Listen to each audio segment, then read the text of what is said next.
I'm Pam Maricline with the Texas Veterans Commission, and I'm here with...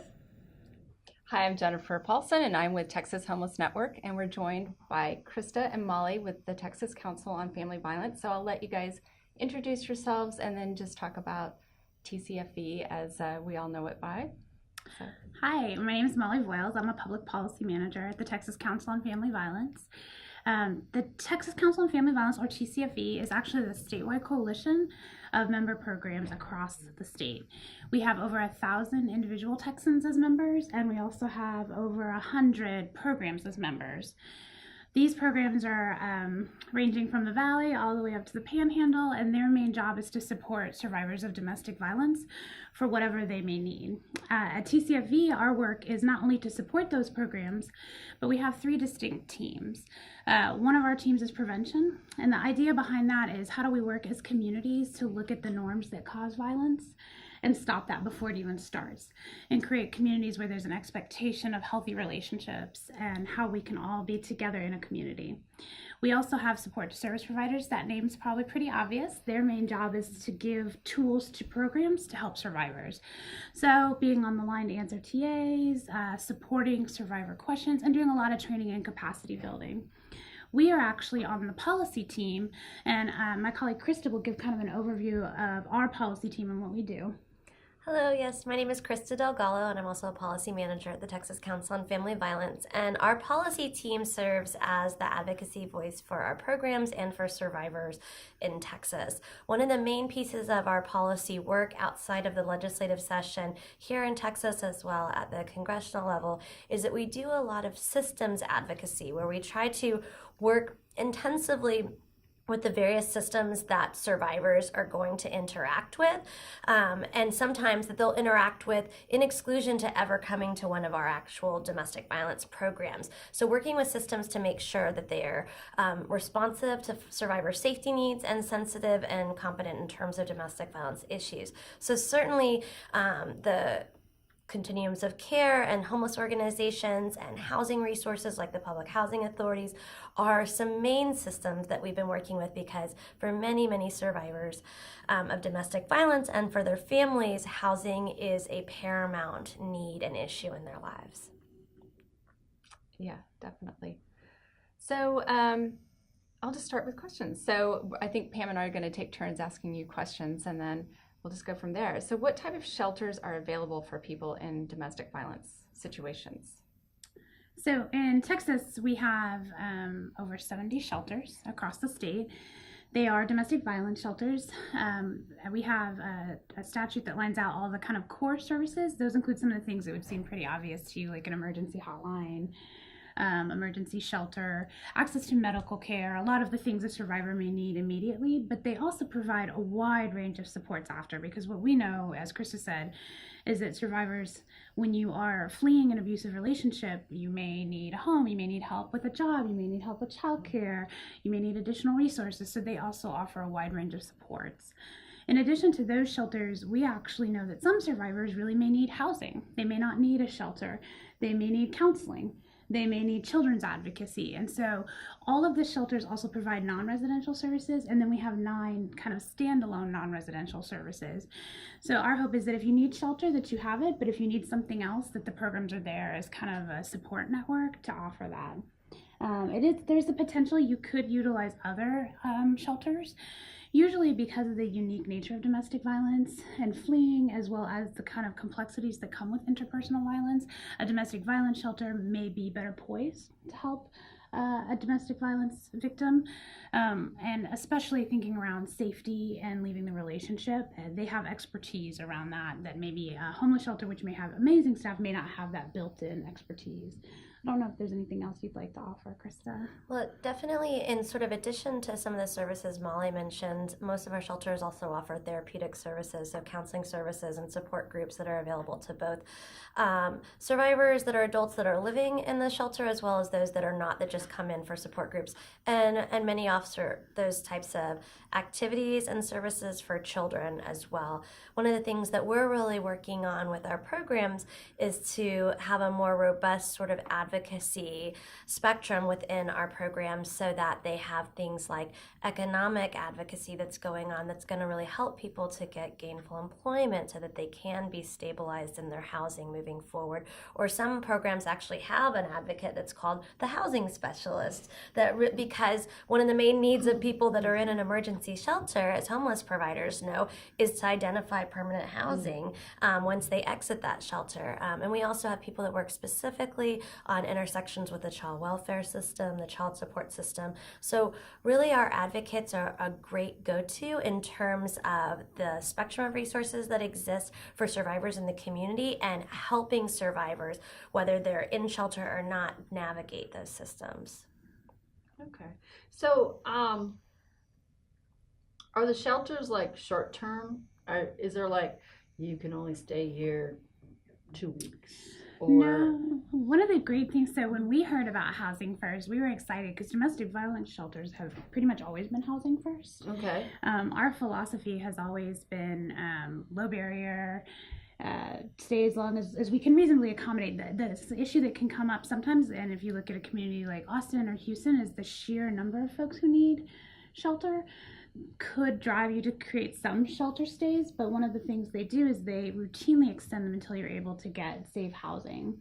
So when we did a statewide survey, the average is 30 days, but there are some with none at all, and I think they range from 30 to 120. So they really look at it more like what does Molly and her family need, and how do we get to that? So they're looking less at a turnaround or a time frame, and they're thinking about how do we get someone in right away, and then how do we assess what that family needs. Is there ever I hate to say this word, but waiting list? So there is the unfortunate issue that, so in our state, what we know is that 39% of victims are turned away from our shelters, and that is solely due to lack of space. It is probably the worst call a hotline worker at a domestic violence program ever has to take. It's the sheer demand. We've done a great job of bringing awareness, and you would think when you bring awareness that maybe there would be less survivors needing services, and in fact there's more, because they're aware that there is help out there. And in 6 years, that rate, it was at 26%, it's now at 39%, it's climbed to 85% in 6 years. Wow. So we're faced with a real issue around how do we provide the support and services with that demand. So if there's a waiting list, it's just due to the sheer need. We also know, and I don't think this will seem new to y'all, is one of the biggest reasons there's a waiting list is there's a housing waiting list. Right. And so if I'm working to assist Molly and her family, and I'm not going to exit Molly and her family if there's no housing, then that creates Krista and her family waiting for me to get housing so that Krista could get shelter. I think that's, like I said, probably something y'all are seeing in many homeless communities around the state, but it's become a really acute issue, the idea not only of affordable housing, but availability of even housing at all. Right, and that lack of sort of as we have capacity issues in our shelters in terms of space, then there's also just that lack of resources in terms of both emergency shelter housing, but also just housing assistance and resources like rapid rehousing, like things like Section 8 or public housing that might have a 3-year waiting list in Harris County, and just the dearth of affordable housing in many of our communities across the state, even in places that you wouldn't necessarily think, but because of some of the way our economics go or the oil boom has gone, that has really created, skyrocketing prices. So someone that is trying to leave, has to leave the home that they live in, all of a sudden can't afford anything else in their community. Yeah. And it can vary by community. There's some shelters who say we will never turn anyone away. We will put 12 sleeping bags to support a victim. And some programs say, well, we really want them to have a continuity of care. We want them to have a bed. Both philosophies are right, but it means you wouldn't see a consistent waiting list. Right. But yes, there's a potential you could definitely end up on a waiting list, but they would try to get you to other shelters too. So for example, there's 6 programs in the Harris County. So they'll call all the other ones and try to get access. Okay. So is there a restriction on children in the shelters? No, we actually, with the Health and Human Services Commission, there's a set of regulatory, and that's kind of what Krista was talking about. Some of our work is regulatory, and we've always been lucky to have an amazing relationship with the family violence program there. And they actually have regulations both from the state level and through the Family Violence Prevention and Services Act at the federal level that actually require you to serve anyone regardless of age, gender, income, or sexual orientation. So that's why that kind of housing first, we were like, oh, we've already been doing that. So there's a possibility that they could have alternate housing in a couple communities when they want to keep the families together if they're dorm style potentially. But then you would maybe be offered a hotel. But especially children are kept obviously with the parent, and it is a state regulation that you must serve everyone. That's good. And I think that one of the questions that comes up often is, what about a 16-year-old boy child? Like, are they allowed to come into shelter with mom? And if they're a regulated and funded program, then absolutely yes.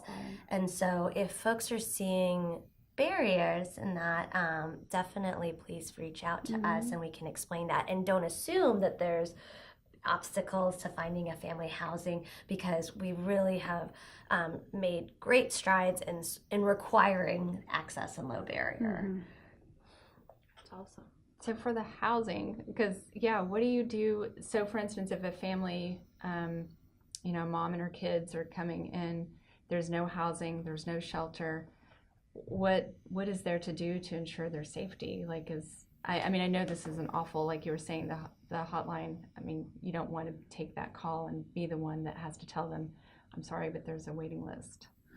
Well, the great thing is it never stops at, I'm sorry, there's a waiting list. All advocates are trained to then go to every other community resource. A lot of times the first question is, are you willing to travel 20 miles, 30 miles? If we take Austin as an example, 20 or 30 miles gets you Bastrop, it gets you Marble Falls, it gets you Round Rock, so there are other shelters. So typically, even with that 39%, it was turned away from that shelter. It's very likely they worked to get them into a kind of nearby community until they could come back. Obviously, it's not ideal. If I said to you, do you want to go to Round Rock and move there? No offense to Round Rock. Right. You just say, that's not my community, that's not my family, my support system, but as a short-term gap. The other thing we're doing and seeing a lot of is the use of hotels. And so programs will use a hotel for 2 or 3 nights as that kind of bridge into the shelter having an availability. And I think sort of what you've seen over the last 2 decades or so at domestic violence programs is the ones that are able to identify resources have really seen this problem in terms of shelter space and the lack of affordable housing or wait lists for housing resources in their communities. And that's why they've started to build transitional housing programs. And so that really is a stopgap that can sort of empty out the shelter when people are ready to transition to a more independent setting, but that still has supportive services and some safety precautions in place, and also allow the shelter to be truly more of an emergency-based resource. It also provides, I know that I worked here at SAFE in Austin in the transitional housing, and it provides 18 months to 2 years where someone can be on the wait list that they got on with the Austin Housing Authority, when they moved into the shelter in 2015, and then when they're in transitional housing in 2017, perhaps their name has come up for Section 8, and then they can move out of transitional housing into permanent housing, and they're at a different point and more ready and prepared for that because they've started to save, they've received more therapeutic services, and they've received a lot of advocacy in terms of what they really need to prepare to live independently and safely in the community. Yeah, I think transitional housing for survivors uniquely offers a safety so that you can move through the protective order and seeking that, move through establishing custody, thinking through any barriers. And so that is frequently used, as well as some so we both worked at SAFE, obviously we're partial to that, but they also had the TBRA, the tenant-based rental assistance. So there's kind of that spectrum of options a survivor could choose. And so they'll use those, like Krista said, to be able to open the shelter up to somebody who's fleeing that day and really needs emergency shelter. So it has a pretty high level of flexibility. Okay. That's really good. Yeah. So I guess what considers, I don't know how y'all, high risk, so come up and I'm fleeing domestic violence. Is it because my significant other is beating the tar out of me, or I'm just afraid that they might do something? Is there like, you understand what I'm trying to say? Like or you're more severe than this person? There are lethality assessments that have Okay. been created. So Dr. Jacqueline Campbell, who's out of Johns Hopkins in Baltimore, has created a danger assessment that some of our programs utilize, at least pieces of, some law enforcement departments also utilize. And so, do you want to talk a little bit more about that? Absolutely. Always there- on call. Yes. So there are some statistics that we know can indicate a higher lethality. And so Okay. certainly our programs are partially employing Jacqueline Campbell's danger assessment. There are things such as strangulation, hitting someone while they are pregnant. There are also some conditions they've put in place, for example, that if you sought assistance from law enforcement, they may hold a bed for when law enforcement has made that assessment, because they're actually on scene saying, no, I have seen. The thing, so all of that can be in place, but what we also know about violence is when you're leaving, the abusive partner has lost control of the situation. And so that is when it begins to escalate. We know for almost 79% of women who were stalked and murdered, it was either during or after the relationship. And so while we keep in mind lethality factors, we also know that a loss of control, there may not be those same markers. So some of the pieces are more about, and this is kind of as a movement, we've always said, let's have the survivor define their own expertise. So it's almost more relying on, does Molly think she's in the most danger right now? Because nobody will know my situation better than me. Right. So there's a lot of questions around, how do you feel about your safety? Do you have a safe place to go tonight? If you don't, what's your plan? Because you could have experienced pretty extreme emotional violence, and that might actually be the indicator. So advocates are really trained to get underneath some of that, while also looking for the markers Krista was mentioning in the danger assessment. Well, and I think too, it's interesting that we continue to have a wait list at our domestic violence shelter programs, and even at any homeless shelter program, because you're not getting people that just kind of, that want to stay in a homeless shelter. Right. So in our case at domestic violence emergency shelters, we're getting the people that are really self-selecting in because they're either in the most egregious danger, that they really feel that they're really at risk, or their children are really at risk. And or they're the least resourced and have no contact to social supports. Most people, if they had a sister who would let them use the guest room with their 2 kids, would opt for staying with their sister, Right. as opposed to going to a emergency shelter program with their children. So really what we're getting is the folks that have very little and are in the most danger. 'Cause I know there's research to show that in the military, domestic violence has kind of gone up. But it's really interesting is once they get out of the service, there's not a lot of research to show domestic violence among the veterans. Right. Do you guys do any type of intake or questions to see how many veterans come into your shelters, to see if other services that they could possibly get into? We do. So it's actually kind of recent. So one of the things Okay. you'll find is when you look at the statistics around intimate partner violence veterans, it ranges from 30 to 70, which is a really big Like, really? range and indicates a lot of inaccuracies. Right. So we actually have 2. One is a federal funder, the Victim of Crime Act funds.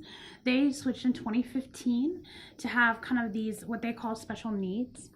And they're optional because some of them are around, like, for example, do I want to opt to tell you I identify as LGBTQ or as a different gender? But one of them is veteran. And so we are starting to see, and hopefully in the next couple of years, we'll be able to start to see statistics about the number of veterans seeking services under those funds. Nearly every program in Texas receives VOCA funds. In addition to that, the Health and Human Service Commission Family Violence Program just this year started requiring that that be asked at intake. Oh, interesting. Yeah, Okay. so we won't have data until this year is over, Right. but we will be able to start to see a more reliable data set about services for veterans. In some communities, they're doing really great assessments and intersections. For example, the program in Colleen, obviously there's a natural right lending, so they have a high level of expertise to look for that and be able to offer resources. We know every community is under-resourced, but there are some really great supports for veteran survivors, and so they're able to make some of those connections. But I do think we have a gap in fully knowing across the state what is that number between 30 and 70%, because that doesn't really help you.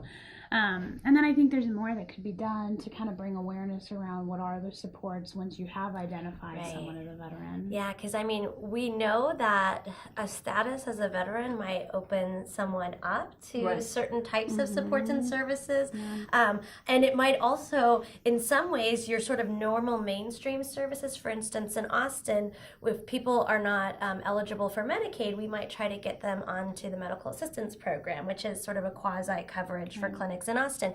Well, if you're a veteran, you're not eligible for it because they want you to go to the VA first, yeah. because you have access to healthcare that way. But if our programs aren't aware of how to help navigate, those, Right. y'all systems as well. So I think it's sort of a sharing of knowledge that's really needs to Definitely. happen as we continue to serve veteran survivors. We need to better understand the systems that have been enacted to serve specifically veterans, so that we can help them navigate that as survivors, but know that these resources really do exist for them. Definitely another resource for them that they Mhm. might not have been, especially women. Yes, Even absolutely. veterans are like, oh, I've got resources. So Yeah, definitely. yeah. So, I'm all out of questions. Or do you have any more questions?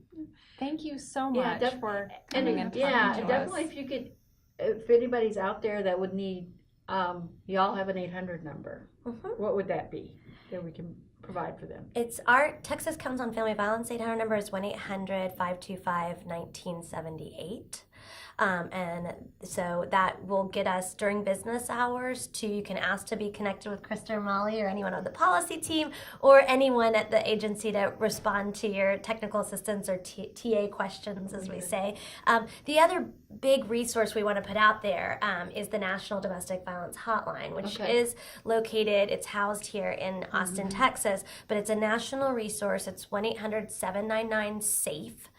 And if you're not sure of who the local resource is for the person you're working with, or if you're working with a big population, like some veterans, like affairs locations serve 20 counties, right? Because they're in a rural area. So you might not know where someone might want to get services, but they can always call the National Domestic Violence Hotline and get that information referral. And they can also get some really sort of high-end safety planning, crisis counseling, and listening, because our advocates at the National Domestic Violence Hotline, they're not also running a shelter, they are just responding to callers. Okay. And so they're available 24 hours a day, 7 days a week. They always utilize the language line if they don't have an advocate available to speak in the language of the person calling. So it's a great resource to We connect also folks with. keep a directory on our website at www.tcfe.org. If you want to connect with your local program, you can put in a county, a zip code, anything, Oh, awesome. and find your That's a local great program resource. as well. Definitely.